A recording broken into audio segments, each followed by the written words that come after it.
Haya Montaraces, buenas noches, concilio número 24. Y estamos aquí con Ramón Bau. Hace poco, relativamente poco, presentamos a Ramón. Así que tenéis dos opciones. Me os diré tres opciones. Una, sabéis quién es Ramón.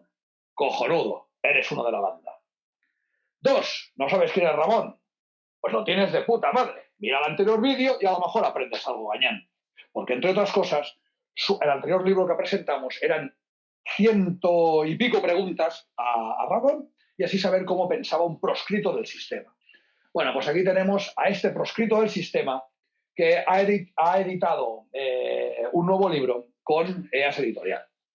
Este libro se llama Wagner contra Nietzsche. Y a partir de aquí queremos saber, pues, con el autor, que nos desgrana y aparte luego pues trasladarle las preguntas pertinentes, como ya estamos acostumbrados. Wagner contra Nietzsche, interesantísimo. Yo os voy a decir una cosa. Esto habría que haberlo presentado como si fuera un combate de boxeo, ¿no? Con tanto peso, a mano izquierda, dos de Bayreuth. Al otro lado, el señor este del bigote, que dije una vez yo, y ahora es cuando ya podéis odiarme del todo, que Nietzsche era una basura, que si tuviéramos una máquina del tiempo habría que coger el DeLorean y pegarle un tiro. Pero aún diré más, solo sirve para citas. Es un tío cojonudo para citas, pero que no hay que hacerle ni puto caso en todo lo demás. Muy buenas noches. Bien, hoy se me va a comentar, hablamos de un libro que es Wagner contra Nietzsche, Meditaciones de dos mundos enfrentados. Bien, de principio hay que decir que yo no soy historiador, soy ingeniero industrial.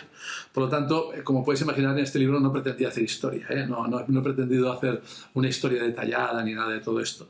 Lo que he pretendido entender es que ambos, los dos, tanto Nietzsche como Wagner, lo que querían era presentar un mundo diferente, con una gente diferente, un mundo elevado. O sea, ellos querían de verdad sacar al mundo del pozo de codicia que hay actualmente y enseñarle las alturas de pues, una humanidad nueva, una humanidad diferente. Esto lo querían los dos. Ninguno de los dos era materialista, ninguno de los dos apreciaba el dinero, ni apreciaba todas estas cosas, ¿no? Por lo tanto, los dos trabajaban por una redención de la humanidad. Estaban trabajando por lo mismo, querían ir al mismo sitio. Y se dieron cuenta, curiosamente, que queriendo ir al mismo sitio iban por caminos opuestos. Y eso fue la fatalidad. Fue una fatalidad que les llevó después a un enfrentamiento que ahora quería explicar un poco. Porque fue un enfrentamiento bastante raro y bastante curioso, aunque se habla mucho de él, pero a veces no se sabe muy bien. De principio, para entender exactamente la relación entre Wagner y Nietzsche, hay que haber leído Así hablaba Zaratustra. Entonces, así hablaba Zaratustra hay un trozo que se llama Las tres metamorfosis. Entonces, este trozo es esencial. Cuando has entendido este trozo, se entiendes un poco qué le pasa a Nietzsche, qué le pasa y cuál es su relación con Wagner. Las tres metamorfosis es lo que dice Nietzsche, que es el paso suyo de camello, se habla de camello a león y de león a niño, ¿vale? Dice, bueno, ¿qué tiene que ver todo esto? Vale. Entonces dice, vamos a ver, yo fui un camello en ese momento que soportaba como camello el peso, llevaba a mi hombro todo el wagnerianismo, toda la lidia, toda la filosofía de Wagner, toda la filosofía de Schopenhauer, y estaba subordinado a estos pensamientos, a Wagner y a Schopenhauer, ¿no? Entonces yo era fuerte, era resistente, como un buen camello, y aguantaba el desierto y soportaba la carga, ¿no? De repente un día, dice él, en un desierto solitario, totalmente solitario, se empezó a dar cuenta que no quería ser camello, sino que ya estaba un poco harto de cargar con estas cosas y empezó a ponerse en duda estas cosas. Empezó a poner dudas sobre estas cosas. No digo en contra de todo, pero si no, empezó a replanteárselas. Y entonces se convierte de camello en león. El león ruge, hace un no, rompe con las cadenas que le atan a toda esa carga que llevaba de wagnerianismo y schopenhauerianismo y se transforma en un replicador, en un contestador y empieza a atacar completamente todas estas cosas. Empieza a buscar, empieza a hacer un ataque intelectual y físico, si hace falta, contra toda esa carga que llevaba, ¿no? Una vez el león ha rugido y ha hecho todo lo que ha podido hacer y se ha comido todo lo que se ha podido comer, llega un momento y dice, bueno, pero no estoy construyendo nada, lo que estoy haciendo es destruir. Estoy destruyendo lo que yo llevaba antes, ¿no? Era un camello, soy un león, he destruido lo que llevaba camello, pero no he construido nada. Me he de convertir en un niño. He de renunciar a todo lo anterior, volver a la inocencia y empezar a crear un nuevo amanecer, unas afirmaciones nuevas. He de ser niño otra vez. Y eso es un poco el camino que quiso seguir Nietzsche y lo siguió. Primero fue discípulo de Wagner, después rompió con Wagner de mala forma y al final quiso crear algo nuevo, sin, digamos, ya dejando aparte la pelea con Wagner, que no lo dejó nunca, dicho sea de paso. Y este fue el defecto quizá de Nietzsche, que no supo ser un niño al final, ya lo veremos ahora. En un momento sí era una cosa, pero le costó mucho ser niño otra vez. Bien, ¿por qué le pasa todas estas cosas? Bueno, la etapa de camello de Nietzsche. Vamos a ver, Nietzsche ni Wagner, ninguno de los dos, eran hombres que buscaban discípulos. Ninguno de los dos buscó discípulos, ninguno de los dos dijo, voy a montar una escuela para hacer discípulos. No. Pero hay una diferencia. Wagner nunca fue discípulo de nadie, absolutamente de nadie, ni de Schopenhauer. Piensa que no se vio nunca con Schopenhauer. Él no vio con Schopenhauer. Incluso Schopenhauer le criticó en alguna cosa. Él no criticó a Schopenhauer, pero Schopenhauer sí que criticó alguna vez a Nietzsche, a Wagner. Entonces, Wagner nunca fue discípulo, nunca tuvo este problema. En cambio, Nietzsche sí. Nietzsche fue un discípulo apasionado y total de Wagner, ¿no? Durante una buena parte de su vida, bastantes años de su vida. ¿Por qué fue un discípulo de Wagner? Por dos motivos. Primero, porque a ambos les unían dos cosas, bueno, básicamente tres cosas. Pero la primera que les unió fue Schopenhauer, precisamente. Tanto Wagner como Nietzsche descubren a Schopenhauer, Wagner antes y después Nietzsche, se quedan completamente fascinados con la filosofía de Schopenhauer y esto les unió muchísimo. Los dos fueron schopenhauerianos, hablaban de lo mismo. Dice Schopenhauer que el mundo es un valle de lágrimas, el mundo vamos detrás de los deseos y que vamos detrás dando cuenta de aquella cosa tan bonita que dice Schopenhauer, que el mundo es como unas personas, como un montón de ciegos que van en un campo enorme, donde el campo está lleno de vidrios y de vez en cuando algunas esponjas con morfina. Entonces dice, vamos pisando, buscando deseos, ¿no? Nos cortamos de mala forma, nos hacemos un daño espantoso, pero cuando pisamos una de las alfombrillas con esto, qué gusto, qué placer, qué bien. Vamos a buscar otra. Y entonces buscando otra sigue cortándote. O sea, el mundo es de continuo de buscar deseos, y buscando los deseos lo único que tenemos son disgustos y problemas, y cuando conseguimos un deseo al cabo de poco rato queremos otro. No nos conformamos y queremos otro. Y vamos detrás de deseos toda la vida. Somos como cabalgando sobre los deseos, ¿no? Entonces, a los dos se dieron cuenta de esto, del egoísmo de la gente, etc. Y esto les relacionó muchísimo, les extrañó muchísimo. Segundo, Nietzsche era un gran experto, ya lo sabéis. Nietzsche no era un filósofo, era un filólogo, de profesión filólogo, no era filósofo. Y era un experto en cultura griega. Él era un enorme enamorado y un gran entendido en el mundo griego y en el drama griego, en el teatro griego. Y entonces esto le unió mucho con Wagner. Wagner siempre pensó que la mejor forma de hacer dramas era el drama griego. El drama griego tenía una ventaja especial, que es un drama religioso. O sea, los dramas griegos no son solamente un drama, sino que además tienen una interpretación metafísica, una interpretación psicológica y ética. Entonces, Nietzsche creía lo mismo. Él estudió, tiene varios artículos sobre el drama griego, y entonces, aprovechando todo este conocimiento, cuando conoció a Wagner, escribió el famoso libro El nacimiento de la tragedia, que es un libro que le encantó a Wagner. Wagner estaba entusiasmado y fueron grandes amigos también por esto. ¿Qué pasó con todo esto? Que debido a todas estas cosas, Wagner invitó a Nietzsche a ir a Tribschen, a su casa en Tribschen, donde estaba casado ya. Bueno, primero no estaba casado, estaba unido y después casado con Cosima, ¿no? Y Nietzsche quedó fascinado con el ambiente de Tribschen. Era un ambiente de arte, era un ambiente de cultura. Allá venía gentes de todos los tipos, culturales todos, eran artistas. Nietzsche, claro, no estaba acostumbrado a todo esto, estuvo enclavado. Entonces, él llamaba aquello el cielo de Tribschen. Se lo pasó estupendo para cómo se medio enamoró de Cosima Wagner, aunque no, sin nada mal, no es que tuviera nada, pero le gustó muchísimo Cosima Wagner. Hablaban siempre de la cultura en Alemania, de la filosofía, de Schopenhauer. Entonces, tanto es así que cuando nació Siegfried, el hijo de Wagner, ¿no? Wagner quiso convertir a Nietzsche en el preceptor legal del hijo de su hijo si se morían ellos y Cosima. Digo, si me muero yo y Cosima, ¿con quién queda mi hijo? Que quede con Nietzsche, ¿no? Después se arrepintió, por supuesto, pero al principio quedó así, ¿no? Bien, o sea que la etapa de camello fue realmente muy importante, muchos años, y realmente muy afectiva. Tuvo una gran afectividad, no solamente era una cosa intelectual, sino un afecto personal, ¿no? De Nietzsche por Wagner. Vale. ¿Qué pasa? Que de repente todo esto fue empezándose a estropear. ¿Por qué se estropeó? Por varios motivos, y no por los motivos que a veces se dicen, sino por varios motivos.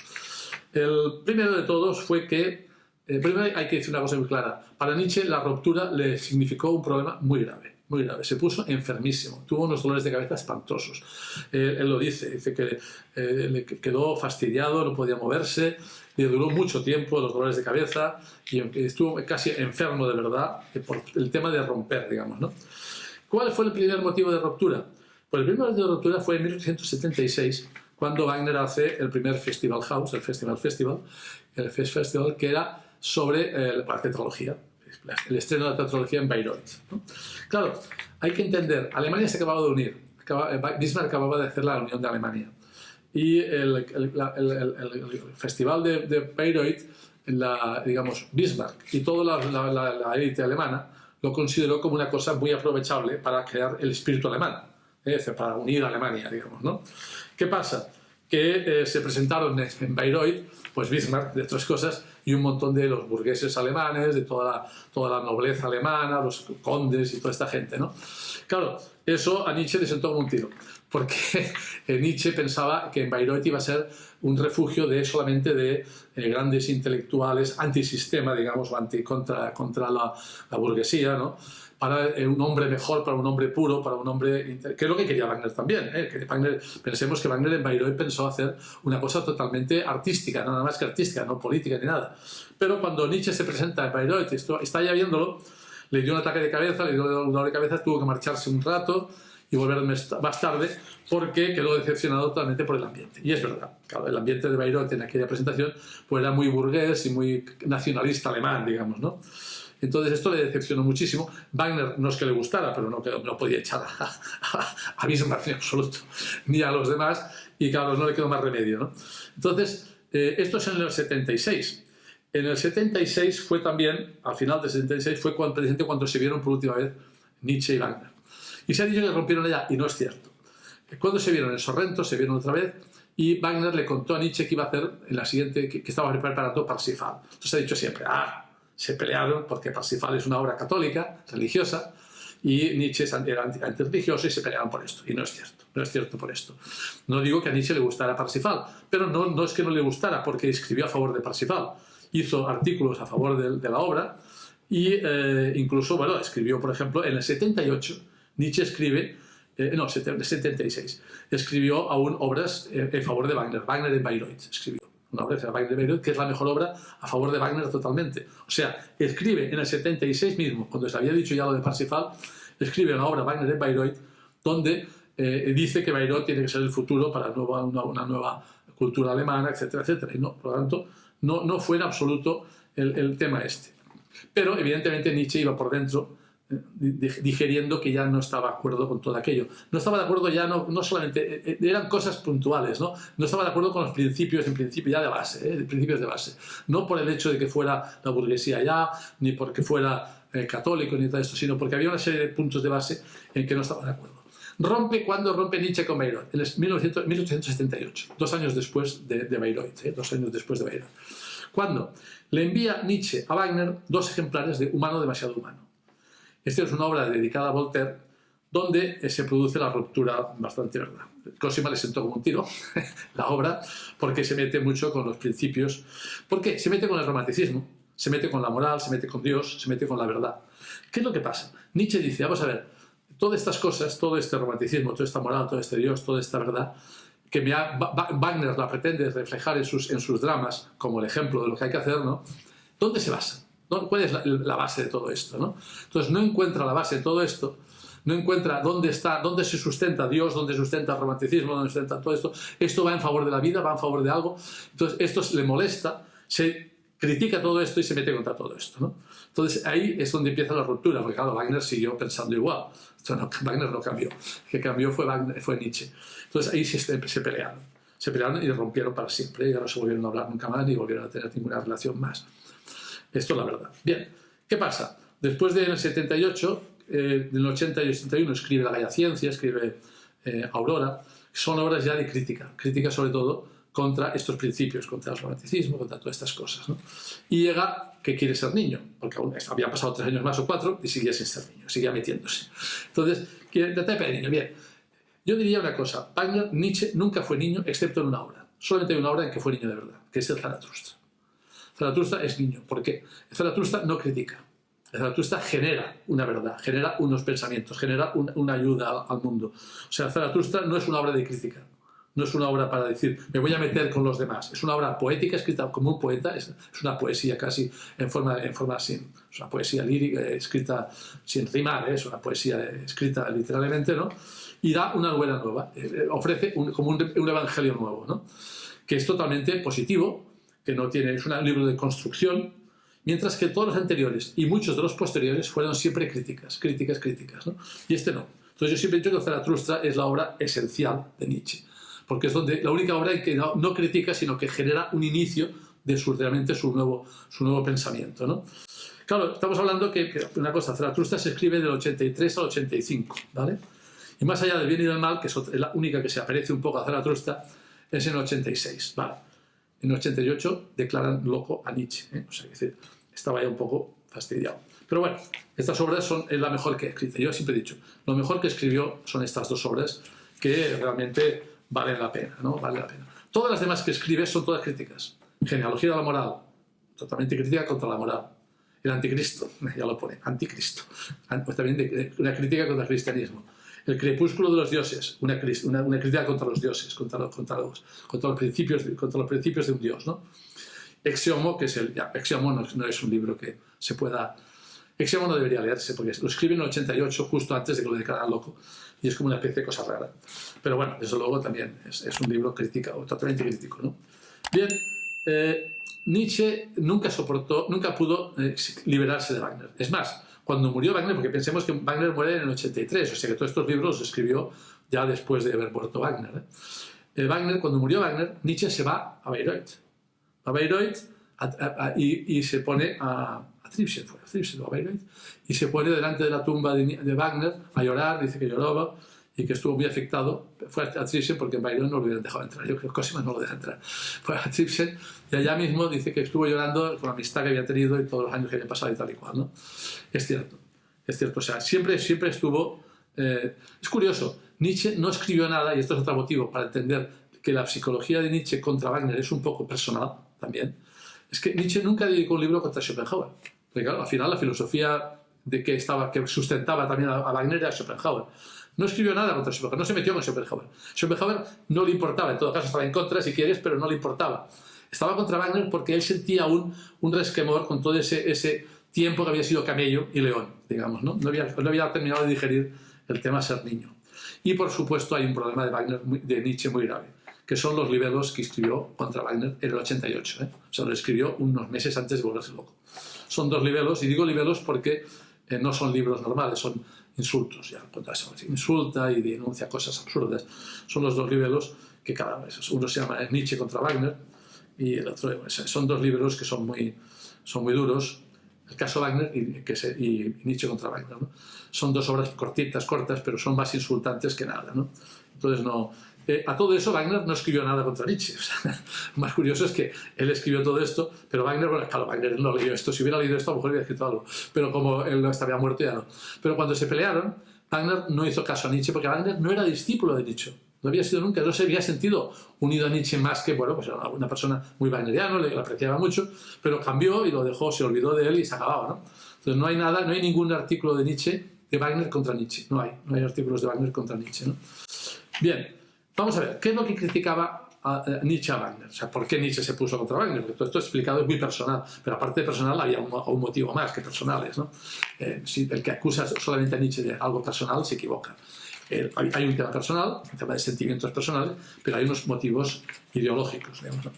El primer problema es que él consideraba que el arte wagneriano se basaba en unas verdades absolutas. O sea, él dice, los dramas wagnerianos apoyan pues, la ética, la moral, la religión, la compasión, la renuncia, una serie de temas, ¿no? Ahora bien, dice, sin estos bases, sin estos digamos, objetos o valores, no tiene sentido el drama wagneriano. El wagneriano defiende todo esto, ¿no? Ahora bien, porque nunca nos pone en duda. Dice, Wagner no pone en duda estos principios. No dice, bueno, hablo de Dios, pero Dios es verdad que existe Dios. Dios tiene sentido. Hablo de la compasión. ¿La compasión es buena? Hablo de la verdad. ¿Existe la verdad? No, esta crítica no la hace nunca Wagner, ¿no? Él considera que eso está establecido y es así. Entonces Nietzsche dice, no, hay que partir de decir, critiquemos todos estos valores y veamos si son ciertos. Y veamos cómo fundamentamos valores, ¿vale? Entonces, claro, eso lo enfrentó totalmente con Schopenhauer y con Wagner, ¿no? Bien, este es un primer punto. El segundo punto es que decía, vamos a ver, todas estas obras de Wagner apoyan la vida o apoyan un pesimismo. O sea, ¿Es un pesimismo romántico o es una tragedia dionisíaca, que Nietzsche decía? O sea, Dionisio es un dios, el dios de las, digamos, me iba a decir de las juergas, pero esto sería muy bajo y muy ruin. Es el dios, digamos, de la felicidad, de la alegría. Es un dios muy curioso. Dionisio es un tema muy curioso. Tiene partes positivas, partes no tanto, pero bueno, lo que quiere decir es que es un dios de la alegría de vivir y de triunfar, ¿no? Entonces, bueno, eso Wagner no lo tiene. Wagner es más bien un pesimismo romanticista, pero romántico sí, pero no es dionisíaco, ¿no? Entonces él decía que había este diferente, que él quería crear un arte que fuese en favor de la vida, en favor de la alegría de vivir, no en favor de denunciar las miserias del mundo, digamos, las miserias de la gente, digamos, que es lo que Schopenhauer hace muchas veces, ¿no? Entonces, esto le provocó un pequeño problema. Es curioso porque el personaje más dionisíaco que existe para Wagner, para Nietzsche, es Siegfried. Siegfried, el personaje de Wagner, es el puro dionisíaco. O sea, es un hombre que lucha por la alegría de vivir, un hombre activo y combativo, ¿no? Y en cambio Tristán y Parsifal son, lo que decía Nietzsche, son románticos que digamos, para Nietzsche atacaban a la vida, atacaban el principio del vitalista, digamos, ¿no? Esto es un poco lo que hay. Es una simplificación muy grande, porque claro, esto simplifica mucho a Wagner. Wagner no quería esto, Wagner presentaba otras cosas, pero bueno, para Nietzsche era esto, digamos, ¿no? Otro tema es el antisemitismo y el judaísmo, en Wagner y en Nietzsche, que esto también los enfrentó de una forma, bueno, los enfrenta y los ha enfrentado después, no ellos en su vida, no, después. Veamos una cosa, los nietzscheanos hay muchos que son anarquistas, y había muchos de izquierdas incluso, hay mucha izquierda nietzscheana. Entonces todos estos pretenden atacar a Wagner diciendo que Wagner era antisemita y en cambio Nietzsche no lo era, Nietzsche era pro-judío, ¿no? Estaba contra el antisemitismo, digamos, ¿no? Lo cual es una verdad muy a medias, pero bueno, esto se ha atacado mucho este tema, ¿no? Diciendo, es que Wagner, claro, ¿por qué? Porque sí, es verdad que Nietzsche tiene alguna cosa que parecería que va por aquí y otras que parecería lo contrario. Tengamos una cosa, en primer lugar, tanto Wagner como Nietzsche tuvieron amigos judíos, íntimos amigos suyos, ¿eh? Ya sabemos que Nietzsche tuvo al doctor Rey y a su amante Luz Salomon, ¿no? Que eran las dos judías, y que fueron, bueno, uno era judío, judía, y que las dos rompió con Luz Salomon después. Y además la ruptura con Luz Salomon es muy interesante porque, bueno, ya hablaremos después de ello, pero es muy curioso. Y Wagner tuvo, por ejemplo, a Henry Levy, que era el director de orquesta de Parsifal, que era judío, y Rubinstein, que era un músico muy famoso, un pianista, que fue íntimo amigo siempre de Wagner, se suicidó cuando Wagner murió, o sea, eran amigos. O sea, esto no es problema. Sabemos muy famoso que cuando entierran a Wagner, en la tumba de Wagner, el Zeltron lo llevó Henry Levy, que era judío, y Volkswagen, que era miembro del partido NSDAP, después, bueno, entonces no, porque no había, pero después fue miembro del partido nazi. Y los dos llevaron a hombros la tumba. Es decir, que no era un problema personal, era un problema diferente, ¿no? Ahora bien, vamos a decir las cosas claras. El Nietzsche tiene alguna cosa que sí que defiende este tema, porque Nietzsche estaba un poco majareta en 1888, había perdido la cabeza. Y hay dos cartas totalmente extravagantes del 88, donde debe ser que dice, claro, la gente, ahí los anarquistas ponen estas cartas y dice, bueno, hay una carta que dice, por ejemplo, Nietzsche dice, debe saber que necesito para mi lucha todo el capital judío, todo el gran capital judío. Y dices, coño, vaya, carta a Gas de 1888. Y hay otra peor, que dice, necesito traducir este texto, habla del anticristo, a las principales lenguas de Europa. Necesitaría 1 millón de ejemplares en la primera tirada de cada lengua. Como se trata de un golpe destinado a aniquilar el cristianismo, creo que la única potencia internacional que tiene también interés de aniquilar el cristianismo son los judíos. Entonces, les quería pedir 1 millón de libros, que editaran 1 millón de libros a los judíos. Por supuesto, 1 millón de libros es como una locura, porque Nietzsche lo que editó, en los libros que editó, lo máximo que editaba eran 300 ejemplares. Entonces, era cosa... Pero bueno, él lo que quería era esto, ¿entiendes? Él quería... es verdad, es cierto que tuvo al final estas frases y algunas otras que dice, bueno, pues claro, podría ser muy amigo de los judíos. Los judíos no eran amigos suyos, porque claro, el anticristo, yo cuando leí esto me quedé asombrado. El que lea al anticristo dice, coño, el anticristo es anticristiano, pero a los judíos los deja fatal, pero fatal, porque claro, él dice que el cristianismo se basa en el judaísmo, digamos, ¿no? Entonces los deja fatal, yo no sé cómo pensaba, pero bueno, es igual. Otro tema que sí que los divide, también a los dos, es el mal de Alemania que llamaban. O sea, Wagner era muy nacionalista alemán, eso es cierto, estuvo luchando siempre por la unidad de Alemania, ¿no? Como Verdi luchó por la unidad de Italia, ¿no? Y en cambio, Wagner no, Nietzsche no. Nietzsche tenía, digamos, una contradicción, tuvo contradicciones en este aspecto. Él no le gustaba el nacionalismo alemán, cosa que también comprendo, porque en aquella época el nacionalismo era muy militarista, era un Kaiser, era una burguesía con una corte, ¿no? O sea, no era la Alemania después popular ni nada de todo esto, ¿no? Y es muy, digamos, contradictorio en este aspecto. Hay contradicciones. Por ejemplo, es muy curioso, Nietzsche en el 73 hace un llamamiento, escribe un llamamiento a los alemanes, hace un llamamiento a los alemanes público, que lo publicó y lo escribió, pidiendo que la Unión de Alemania sirva para unirse a Wagner en el proyecto de Bayreuth como forma de hacer la cultura y arte alemán, ¿no? Entonces parece que sea muy alemán, ¿no? Pero después, por ejemplo, dice, trabajo ahora en una memoria para constituir una liga antialemana. Pues claro, quería hacer una línea anti-alemana, antes había hecho... Entonces, es verdad, el tema del nacionalismo alemán los dividió bastante, esto hay que reconocerlo y es así. Bien, esto es así. Entonces, estas cosas fueron las que realmente enfrentaron a unos con otros. ¿Qué pasaba contra Nietzsche? ¿Qué es lo que habría? El título del libro es Wagner contra Nietzsche. Bueno, pues ¿qué hay contra Nietzsche que no nos gusta o que no les gusta a los wagnerianos? Primero, la locura, la obsesión en la locura. Vamos a ver, esto hay que entenderlo. O sea, es decir, Nietzsche demonició totalmente a Wagner, consideró que Wagner era un demonio, como un Satanás, ¿no? Entonces, claro, tampoco es patata, ¿no? O sea, tiene mal gusto en los escritos últimos, porque claro que son escritos cuando ya estaba muy mal. Nietzsche tuvo una enfermedad mental. O sea, cuando lo encerraron en enero del 89, lo metieron en un manicomio. Pero ya antes había tenido ataques, ¿no? Entonces, en el 88, precisamente, cuando escribió estos libros, ¿no? Entonces, esto es un problema. Es un problema. Y, claro, estos escritos últimos son bastante desagradables, ¿no? Pero lo más importante no es esto. El primer problema con Nietzsche, que es un problema relativo, a mí me gusta mucho Nietzsche, he leído casi todo de Nietzsche, es el relativismo y la falta de valores. Mejor dicho, que no tuvo tiempo de evitar el relativismo y poner los valores nuevos, digamos, ¿no? Vamos a ver, era un vitalista y quería hacer un nuevo hombre fantástico, ¿no? Él, por ejemplo, la ruptura con Lou Solomon es perfecta. Le dice a Lou Solomon, cuando rompe, dice, ¿tú te has creído que cuando yo digo que no hay valores, ya no hay fundamentos de valores, significa que se puede hacer uno lo que quiere? Dice, no. Lo que yo digo es, no puedes fundamentar los valores ya en Dios ni en nada. Tus valores han de ser mucho más fuertes que nunca, los tuyos.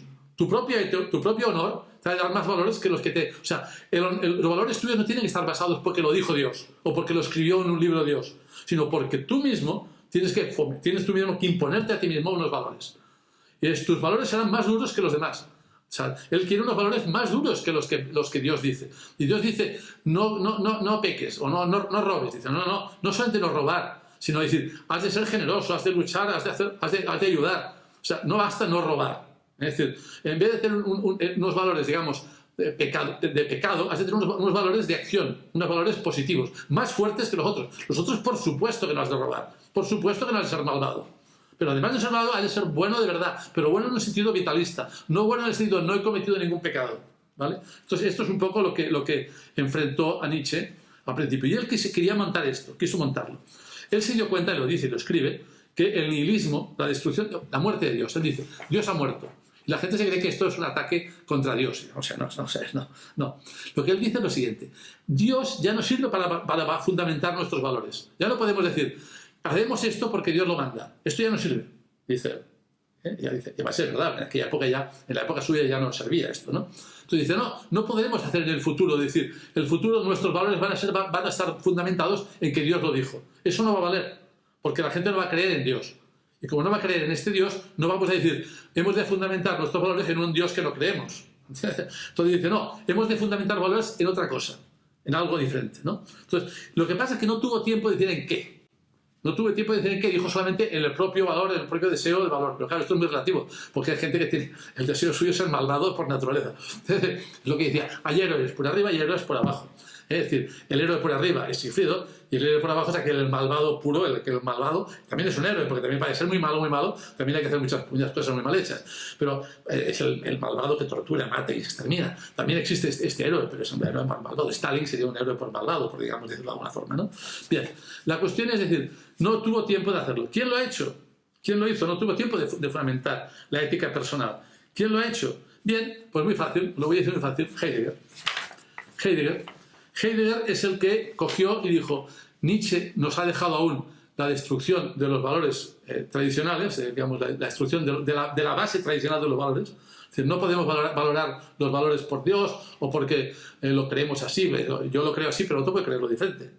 Hemos de buscar una base única, una base auténtica, una base que no se pueda destruir, que sea la base para nuestros valores. Y eso es lo que Heidegger trató.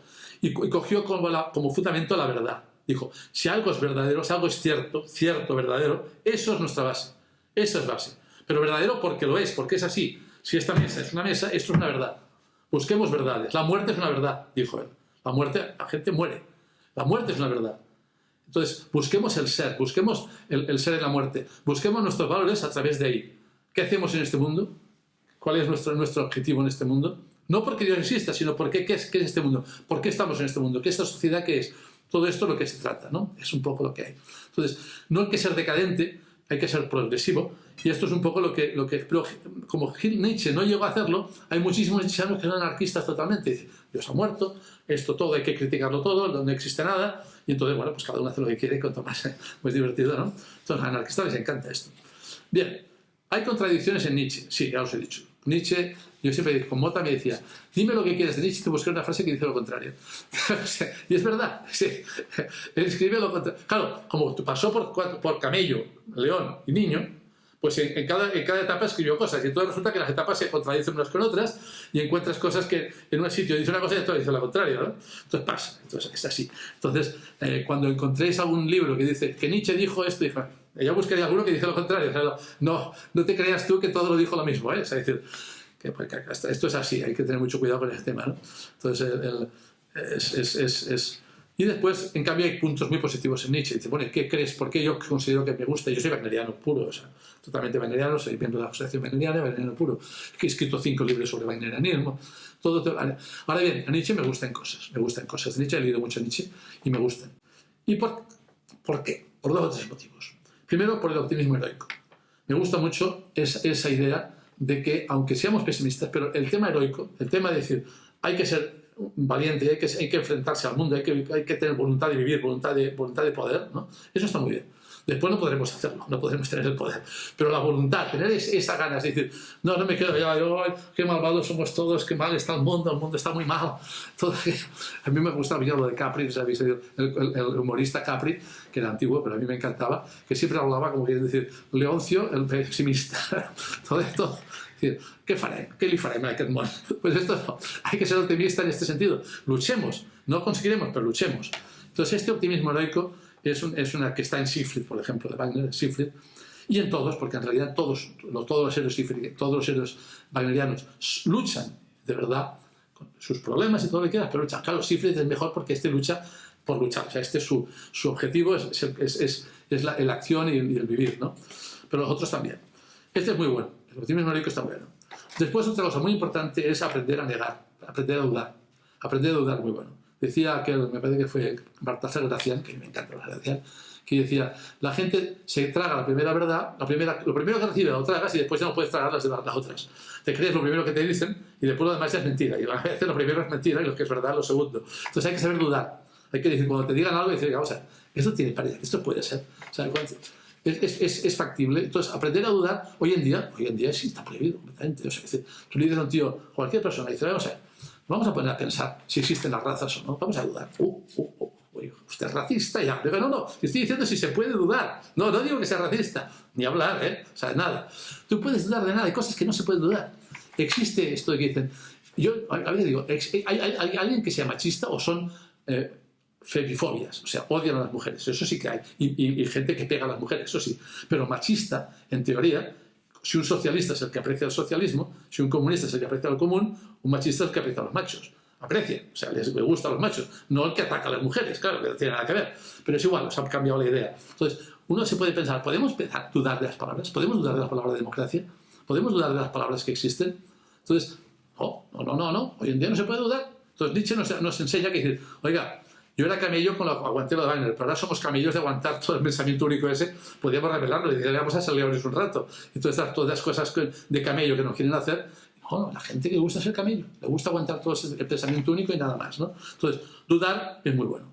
Decía que malo es no creer nada, pero peor es no creer nada, es muy malo, pero quererlo todo es peor a veces, ¿no? Y por último, me encanta Zaratustra. Zaratustra, yo os lo digo, recomiendo que lo leáis. Es un libro, yo creo que es el único libro de filosofía que es bonito de leer. Los libros de filosofía son un desastre absoluto. A mí solamente hay dos filósofos que me gustan, Schopenhauer y Nietzsche, que me gustan de verdad, me gustan. Los demás los leo y me interesan, pero una cosa es que te interese, otra que te gusten, ¿eh? ¿Por qué? Simplemente porque son fáciles de leer. Tú lees a Schopenhauer, lees a Nietzsche y lo entiendes. Y si lees además a Zaratustra, que no se dedica a meterse con nadie, sino a explicar un mundo, sus principios y tal, pues está muy bien, es bonito. Y se entiende todo, se entiende todo, se entiende. Coges a Heidegger y no entiendes nada, nada. Yo tengo pedido a un amigo mío que es muy heideggeriano, que a ver si me escribe un libro donde se entienda algo de la filosofía de Heidegger. Yo he intentado leerlo y cada cuenta línea digo, alto, párate, no leas porque no vas a entenderlo. Usa un lenguaje filosófico y Kant lo mismo. Kant, si no has estudiado filosofía, no lo entiendes. Y si has estudiado filosofía, tengo mis dudas y lo entiendes. Pero si no has estudiado, no. Y eso me pasa mucho. Yo cuando terminé, me retiré en el año 50, cuando tenía 55 años, 60, estudié medicina, 7 años. Entonces, me di cuenta de una cosa. Si yo ahora cojo un libro de medicina de quinto curso, cuarto curso, y se lo dejo a cualquier persona, no va a entender nada. No va a entender nada porque el lenguaje y todo lo que dice está basado en palabras y en hechos y en situaciones que están explicadas cuando sabes medicina. Ya sabes 4 años de medicina, ¿no? Pero claro, si te hablan de una proteína o te hablan concretamente de una enzima cualquiera y no sabes de qué va, y esta enzima de dónde sale. Hasta haber estudiado de dónde salía. Pues es igual. Cuando en Ser y Tiempo Heidegger habla del Dasein o cualquier cosa de estas, pues dices, bueno, ¿y eso qué debe ser? Entonces, y te crees que es una cosa y no es esa cosa, es otra cosa. Él pensaba otra cosa para expresarse, ¿no?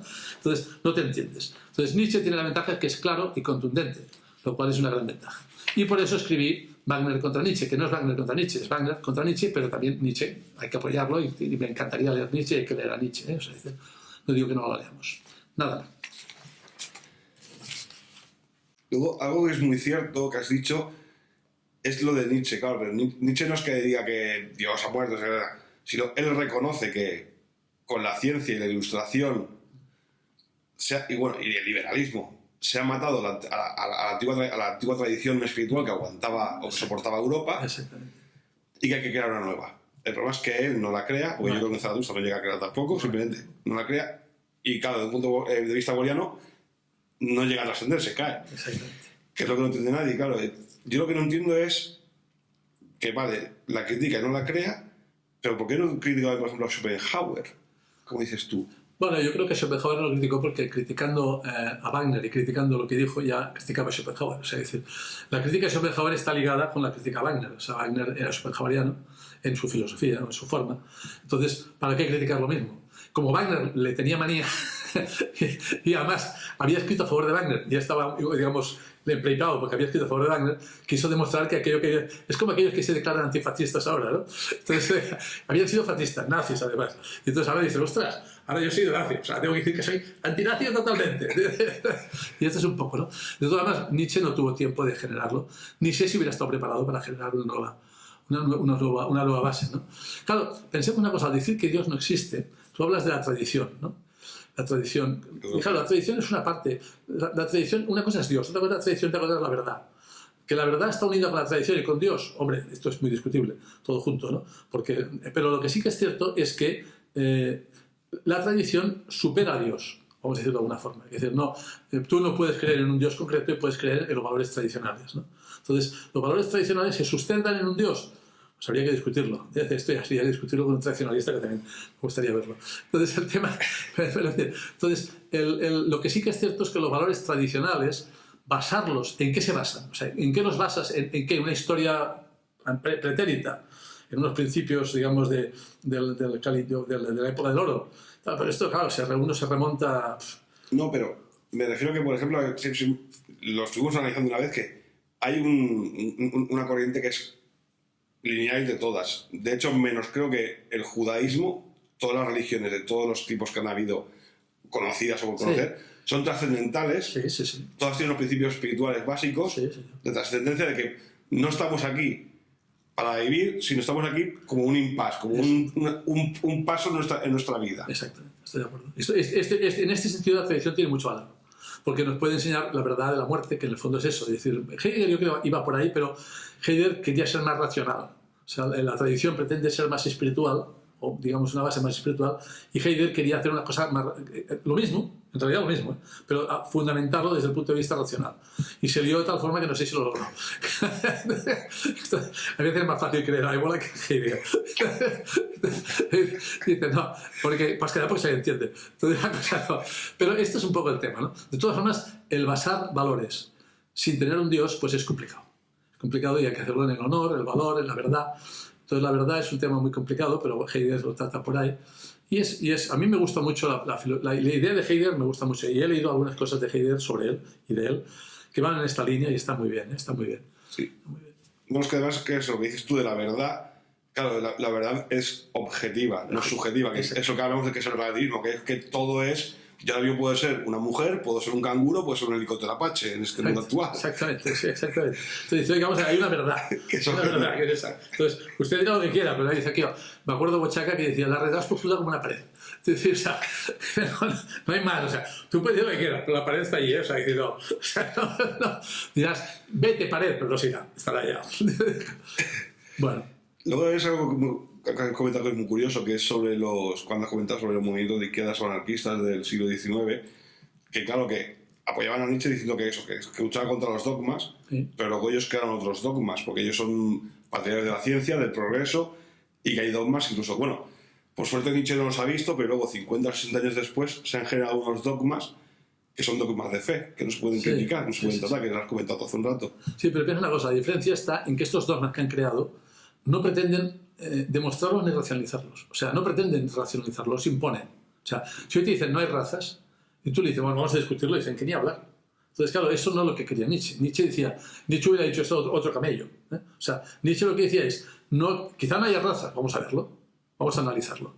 Hay que planteárselo. Entonces, plantearse los temas.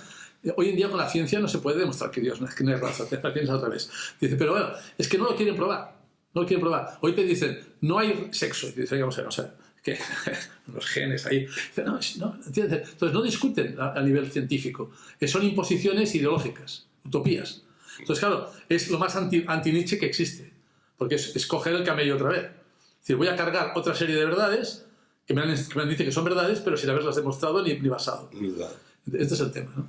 Han fracasado los grupos alternativos al sistema en el espacio informativo y humano, dando que muchos de esos militantes en su vida privada son más indeseables que lo que dicen defender. Y si tenemos que incidir en este tema, aunque sea en detrimento de la actividad política. Sí, por supuesto que sí. O sea, yo diría que lo político va después de lo humano. Es más, en Devenir, por ejemplo, el curso es de temas humanos. El tema político va aparte, o sea, los temas son temas todos humanos, de problemas humanos, ¿no? Esto por supuesto. Esto es evidente y primero hay que ser una buena persona y después ser un buen político, ¿no? Si eres mala persona ya empezamos mal para ser un buen político después. De todas formas, en el mundo de los militantes, yo creo que los militantes que sean... O sea, la ética no depende de ideología. A ver si me explico. Que si un tío te dice yo soy nazi o yo soy comunista, esto no significa ni sea buena persona ni mala. O sea, entonces la gente a veces tiene la idea de decir, bueno, vamos a ver, como este señor es a mi camarada mío y es una buena persona. Me cagas, pero completamente. O al revés, es que este tío va con rastas y es comunista. Pues a lo mejor es una buena persona, a lo mejor es un tío estupendo. O sea, no tenemos que considerar o ligar la ética con la idea política. Digamos, ¿no? Otra cosa es que si sigues una idea política correctamente como la nuestra, es muy probable que a lo mejor al menos creas dónde está lo bueno. Después no lo seguirás, pero al menos sepas dónde está lo bueno. Que los otros ya consideran bueno ya cosas malas a veces. Porque claro, es que el problema de hoy en día es que consideran malo lo bueno y bueno lo malo. Esto sí, pero si uno realmente... A mí cuando viene un camarada y me dice que es camarada, digo, bueno, pues serás camarada, pero vamos a ver cómo te comportas. Digo, ¿dónde ganas de dinero? ¿Cómo vives? ¿Cómo eres? Esto va a empezar, ¿no? Esto es lo que estábamos antes hablando de récord, que una cosa es legal o ilegal, y otra cosa es si es moral o sin moral. Exactamente. Totalmente de acuerdo. Y bueno, quizá comentar eso, que hay una cosa que me ha gustado, que claro, yo no sé si se puede llevar a la práctica o no, que es cuando has comentado lo de que decías de que Nietzsche, en lugar de buscar la salvación, o sea, en vez de buscar pecados, o sea, bueno, de crear una cultura a través de los pecados, crearla a través de las virtudes, decía, de cosas buenas, hacerla a través de las virtudes como reflejo. Sí, pero parece que para él virtudes no es lo mismo que para nosotros, ¿eh? Sí, es decir, no son las cristianas, sí. Las virtudes son actitudes positivas ante la vida. ¿vale? Actitudes positivas ante la vida. Porque una virtud puede ser, por ejemplo, la prudencia o digamos, la humildad, y eso no le hubiera gustado demasiado. Entonces, cosa que es un error, porque hay que ser humilde dentro de un caso. Lo que no hay que ser es falsamente humilde, ni hay que ser hipócrita. O sea, que es muy diferente. Claro, es que ser humilde, vamos a ver. Si ahora, por ejemplo, me preguntan, ¿tú crees que has hecho algo por el nacionalismo? Y dije, oh, fantástico. Existe gracias a mí. Si no fuera por mí, entonces esto sería una estupidez como un piano, ¿no? Pero claro, decir, yo que no he hecho nada. Toda mi vida ha sido una mierda y de asco. Tampoco se trata de eso. Entonces, ni una cosa ni la otra. Entonces, la humildad pues, es una virtud hasta cierto punto. Y todas las demás igual. Entonces, Nietzsche le gustaban las virtudes activistas y vitalistas, digamos, ¿no? Que está muy bien también, o sea, no digo que no. Pero bueno, alguna cierta humildad de tener, una cierta consideraciones en no ser tan loco, porque el activismo demasiado a veces apabullas a los demás y los pisas por encima, ¿no? No se trata de pisar a nadie tampoco, ¿no? Por ejemplo, hay una cosa muy, muy triste, que es aquello que dicen, si un tío es pobre es por culpa de él, ¿no? Hay gente, la gente rica, hay mucha gente que dice, bueno, pues este tío es que no ha hecho nada, claro, no sabe, no digamos, o sea, este tío nació en algunas circunstancias, no pudo estudiar, no sé qué, no sé cuánto, no es tan inteligente a lo mejor como debería serlo, se ha equivocado en algunas cosas, pero joder, eso no significa que tenga que pasar hambre o tenga que tener problemas, ¿no? Entonces, la compasión, como la palabra compasión suena mal, ¿no? Porque suena a decir, pobre hombre, ¿no? Pero compasión en Wagner, en Parsifal es otra cosa. La compasión es decir, el dolor de este hombre lo voy a asumir yo. O sea, yo asumo el dolor. Hay una anécdota mía, una frase mía dentro de los que tengo, de los Apolo, que dice, se puede ser feliz solo si no te preocupas por los que no son felices. Eso es lo fundamental. O sea, es decir, claro, yo podría ser muy feliz y dijera a los demás, pues se fastidian, ¿no? Entonces, claro, hay que tener un poco la compasión, es este estilo. La compasión es decir, no es compadecerse de los otros, sino asumir el dolor de los otros. Que Parsifal asume el dolor de Amfortas. Y dice, por el dolor de Amfortas conocí yo la necesidad de luchar contra ese dolor, ¿no? Hay que luchar contra el dolor de la gente. Bueno, Montaraces, el combate ha sido ganado por goleada. Wagner ha dejado cao a Nietzsche. Tenemos claro una cosa, la verdad está con Wagner y Dios está con Wagner. Muy buenas noches, muchas gracias al autor y seguimos combatiendo en la trinchera porque la cultura, la tradición, pero sobre todo la verdad, es decir, el bien, reinen en la tierra. Buenas noches.